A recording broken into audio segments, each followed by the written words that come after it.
I'm going to show you how to add a color correction on and do a little bit of pre-cropping.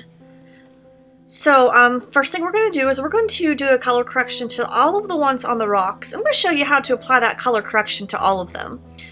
So first thing you can do, if you're new to editing, you might want to use this auto tool. See how we click auto? It just kind of brings everything together. And then you can do some adjustments from there. Have a little brightness, so you might want to turn some highlights down. I always do about a 10 on clarity and vibrance. I have some green behind us, so I'm going to turn up my saturation a little bit too. Actually, I'm going to turn my contrast down just a little bit. Do a little bit of pre-cropping here. And I'm going to show you something very important about cropping. So, whenever you're cropping, if this family was going to print this particular photo, this is probably how they would print the photo. So let's say you deliver this file just like this to your client, and they want to print an 8x10. When they go to print that 8x10, look how it's going to print. We're going to be chopping off head or feet. You don't want to do that. Your customer's not going to be happy. So whenever you are pre-cropping a little bit, you always want to leave extra space in there to crop, no matter what size you're going to print. See that extra space? I can crop that to whatever size I want to crop it to, and I'm not going to be cutting off head or feet. That's very important. Keep that in mind. Just because you want a happy customer. Okay, so my style is, I like my pictures to have a little bit of a warm tone to them. I'm just going to warm this photo up just a little bit without making skin tones look orange. You really want to watch your white balance. If you turn your warmness up too much, their skin is going to look orange. It's not going to be very appealing. So just kind of keep that in mind. Also, when you're turning up your saturation too, some skin tones might pick up orange and red. If they look too orange and red, turn that down right away. It's not worth having orange and red pop out in the background if their skin tone's not appealing, because that's what they're going to look at first. I do a slight noise reduction. And then I'm going to do a small vignette around the photo, just to make them pop out. When you do a vignette, you don't want it to look like you have a hard vignette on your photo. You just want it to be a light vignette that blends that photo and makes your customer pop out. So see, I did that quick edit there. And now I'm going to apply that to the rest of the photos. So what's very important, you want to have the photo that you just edited highlighted in gray. You're going to hit your shift key. You're going to come down to the last photo and click on that. And all these are in gray now. You want to hit sync. And then you want to make sure everything except lens correction, transform, process version, calibration, spot removal, and crop are checked. So just kind of look right here, make sure those are all checked. And we're going to hit synchronize. See how it applied that effect to the rest of the photos? And now I'm going to deselect all of them and just go in and do that little bit of pre-cropping that we talked about to the rest of the photos. Now don't really pay attention to, I have some here that expressions could be a little different because I know I'm going to do head swaps with children being so young. Don't really pay attention to that. What you want to pay attention to is your color correction here. You know, say for example, if you have kids that are 5 or 6, they're old enough to look up. And you're not really going to be into head swaps there. So just kind of keep that in mind.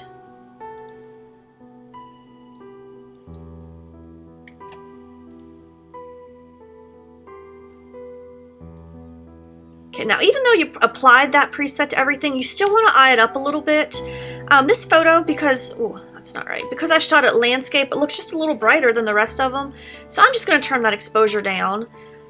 Because whenever you, or maybe a little more of a vignette, just to darken that up, whenever you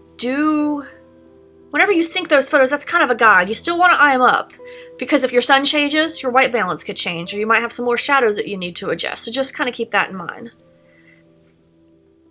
So next we're going to go on to the second set of photos. Like I said, if you're a beginner, you can click auto. I'm just going to kind of eye it up here. And what's really important too is if you shoot all of your photos on the correct exposure, you're not going to have to worry about a lot of editing and post-processing. That's very important. You don't want your exposure everywhere. You want to keep your editing time down because you want to be spending that time with your family or even shooting more sessions. If you get your editing time down, you might be able to take on more sessions. So I'm just kind of doing my little adjustments here. And then one other thing I want to talk about here is your histogram. See my histogram here? If I'm all the way over to one side, if I'm over to this side a little bit, I know I'm a little underexposed. If I'm over here, I know I'm a little overexposed. I think that's correct. Let me test. Okay, I'm wrong. Okay, see when I turn this exposure up, when I go all the way over here, that means that I'm too overexposed. But when I go here, that means I'm underexposed. You want to find it to where it's right about, see how I'm right about in the middle there? Still have a little darkness, but that's how you want to keep that. So just kind of keep that in mind too. And you can actually pull on these and you can see what needs adjusted. And some of this is a personal style as well. You might want a little overexposure, a little underexposure. But just kind of keep that in mind. If you're all the way to one side, you want to take a look at that. And we're doing that because of the print. You want to make sure that you have a good print quality at the end. Because there's times it could look good on the screen, but when you go to print it, something's just a little off. So that's why we check that. I'm going to turn up my greens a little bit here. Maybe even my yellows just a little bit since we are in fall. And I'm going to take that preset and I'm going to apply that to all the photos that we're taking right here. I'm stopping right here because they were sitting on the ground, the children were, and we might need a little bit of a different exposure there. Next, I'm just going to hit these and just check my pre-cropping just a little bit. Another good tool I want to show you while we're here is this constrain crop. If you shoot something a little bit crooked, just to straighten that right up, click your check mark and click auto, and that's going to straighten that right up just a little bit for you. Most of the time it works. I've had a couple cases where I might have had buildings in the background and it didn't do the best jobs, but just kind of keep that in mind that that's a little tool that you can utilize as well.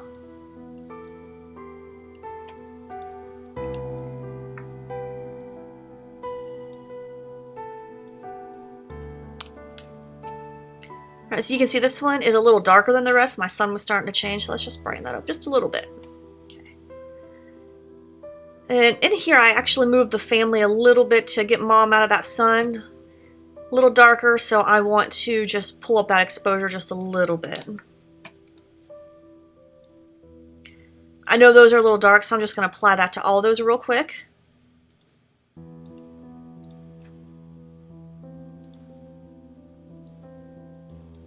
And keep in mind, again, this is something, don't overthink it. When you overthink things, that's when you start getting into, oh, it took me 3 hours to edit a family session. And that's really not the most productive way to use your time.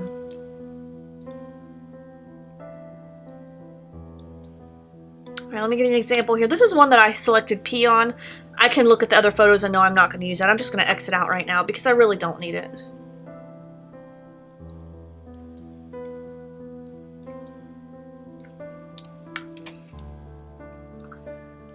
So I'm going to apply that to the rest of the pictures.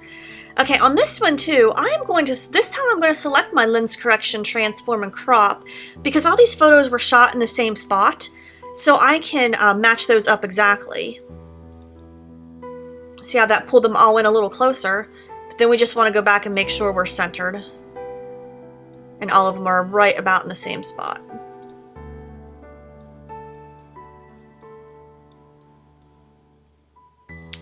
Alright, so now we are here. I'm with the kids sitting down. I am going to go ahead and sync this. Sync the settings, and then I can always readjust. Perfect. Perfect. Then I'm going to crop this in a little bit. So we want to see more of the kids.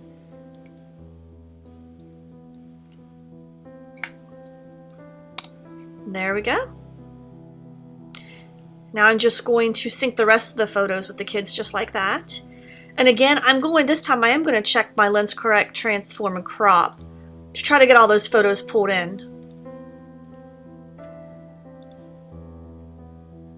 And then we're going to go back and adjust. And don't look at that stuff in the background. We're going to be back, come back again and talk about that.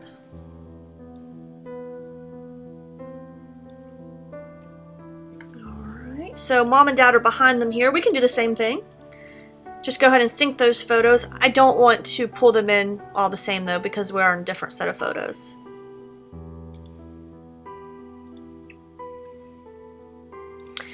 And you see I do have this blue hammock we're going to come back to. I try my very best not to get stuff in the background. I mean, sometimes it happens. You just have to deal with that in post, but try not to do it. This case, the kids happened to be behaving in this one spot. They were doing well. I didn't want to move them. Like I said, with little ones, you just got to go with the flow and be quick.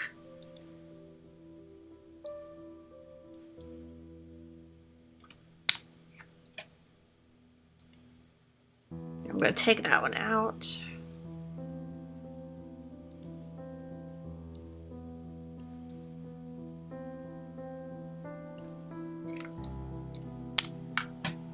Oh, and there's this last one too. We forgot about that one. So let's go ahead and sync that one.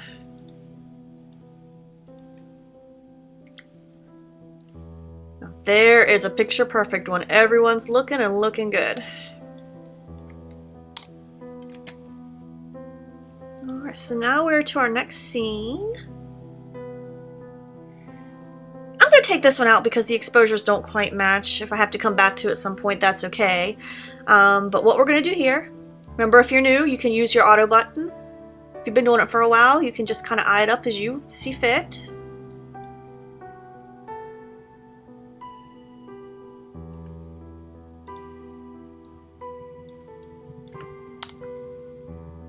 There we go. Oh. Remember to do your clarity and vibrance at 10. I think I forgot that here. Oh, no, I didn't. Okay. Clarity and vibrance at 10. I'm going to warm this up just a little bit more. There we go. Always turn your noise reduction on just a little bit. And then add your vignette. And we want to sync the photos. See how quickly we got a set of photos done right there?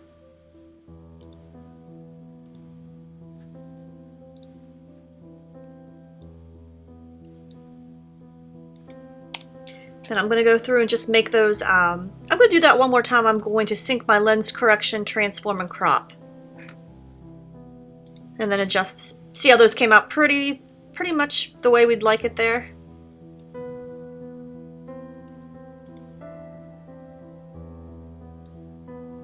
Another good tool you can use whenever, and I forgot to mention, whenever you're cropping something in, see this tool right here? If you just click on that, that's what's going to burn that up. And then you can grab on this and burn it in as close or as far out as you like. And then another thing I use a lot with this tool, see how we know they're right in the middle? You don't have to guess. I use that tool here a tremendous amount to know that I'm centered up correctly.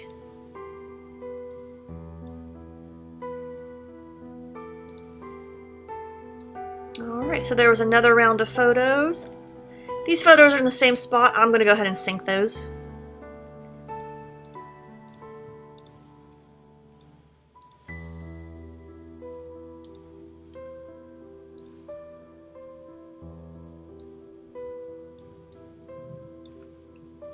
Alright, so if we see right here, I got one picture, it looks pretty good, but the little girl's not quite looking at the camera.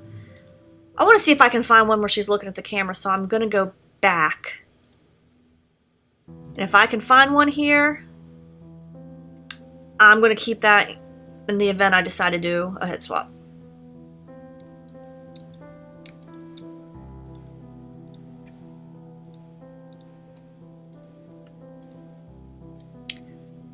A head swap might also be known as a composite as well. When you read about it online, you might hear them called composites. Essentially, it's putting two pictures together. This one might not be picture perfect. Still kind of cute. Mom might want to see it. I'm going to leave it in there. Pretty good. We got both kids looking. It's a keeper. And that one's a keeper as well.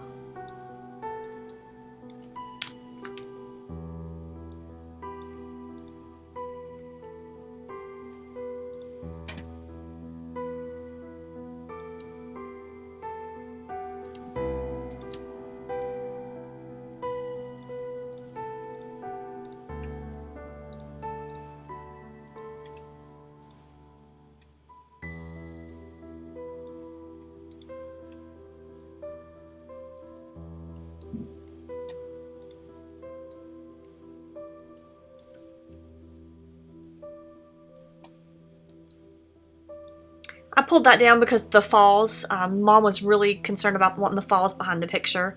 So I just pulled that down a little bit so we had more falls and not as much rock. Again, another one not quite as picture perfect. Mom might want this in the future though, so I'm going to leave this one in. Again, I'm going to hit my exposure, white balance, turn up that clarity and vibrance just a bit. Hit your noise reduction, and then just a little vignette. Just see how quickly that goes. And then sync it to the rest of that scenery.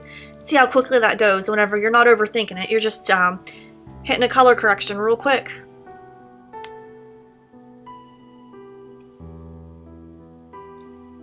Okay, so here we are at the last scenery. This is kind of the fun scenery. This isn't anything really formal.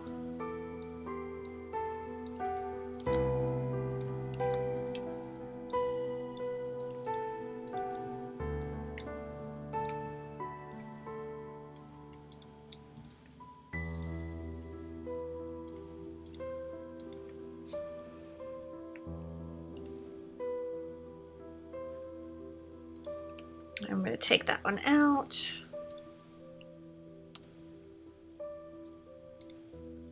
Another little tool that reminds me I want to show you here. So we've shot this photo going landscape. What if you wanted to flip it to portrait? You're going to click on this tool right here.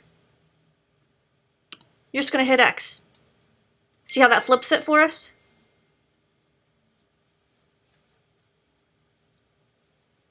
I'm just going to put it back the way we shot it. I just kind of wanted to show you that real quick. To put it back, you're just going to hit reset. So I'm going to pull that in just a little bit. These moms on the side, but I'm not going to overthink these here. These are just fun ones.